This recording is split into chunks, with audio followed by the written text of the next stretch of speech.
Izcilais rakstnieks Dzintars Sūdums teicis, latviešu valoda manā uztverē ir strupa, skaidra, racionāla, ar lielām poētiskām iespējām. Jaunu noti mūsdienu dzejā izdevies ienest arī Jānim Tomašam, kura debijas krājums Melnie darba cimdi, esot autobiogrāfisks darbs, ar kuru viņš vēlas laust stereotipu, ka parastie cilvēki neraksta dzeju. Galvenais tēls ir parasts melnstrādnieks, un tad, principā, grāmatā ir par visu, kas notiek ar viņu. Kas notiek, ja tu esi parasts melnstrādnieks, nevis biroja strādnieks, kurš aiz loga redz skaistu ainavu, viņš izmācās labās skolās un tad raksta dzeju.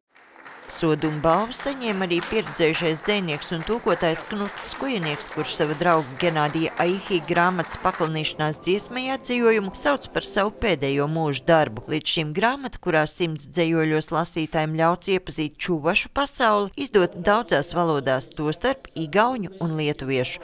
Latviešu tas nekad nav interesējis. Kāpēc jūs domājat, ka tagad interesēs? Es nedomāju. Bet es domāju, kad cilvēki, kuri gribēs kaut ko, tā varētu sacīt, dvēselīgu, ja? Viņi paņems viņu. Jo tur, man liekas, ir iekšā, kas saka, tur ir cilvēku dzīve iekšā. Žūrī par balvas piešķiršanu autoriem, kuri veido tādu kā paudžu tiltu, nobalsojusi vienbalsīgi, tomēr izvēles starp 25 iesniegtiem darbiem nav bijusi vienkārša.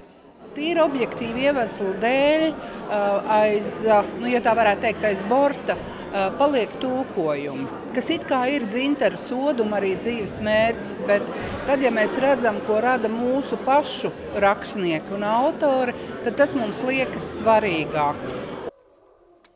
Dzintara Sūduma balvu Ikšķils pašvaldība iedibināja 2013. gadā, bet pats rakstnieks sev garīgo pieminekli uzbūvēja iztūkojot Džeimsa Džoisa Ulis, par ko atmiņas uzvirmoja arī 95. jubilejas piemiņas pasākumā Ikšķils kapsētā.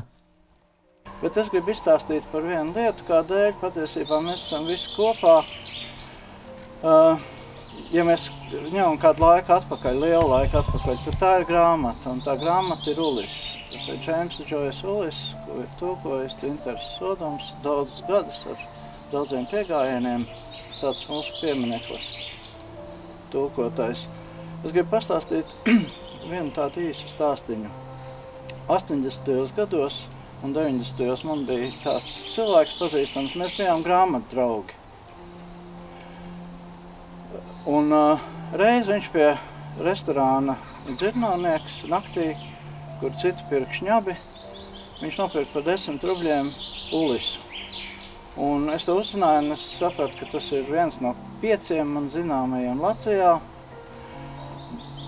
Cilvēks nenodzīvoja ilgu mūžu, viņš aizgāja jau pirms 2000. gada.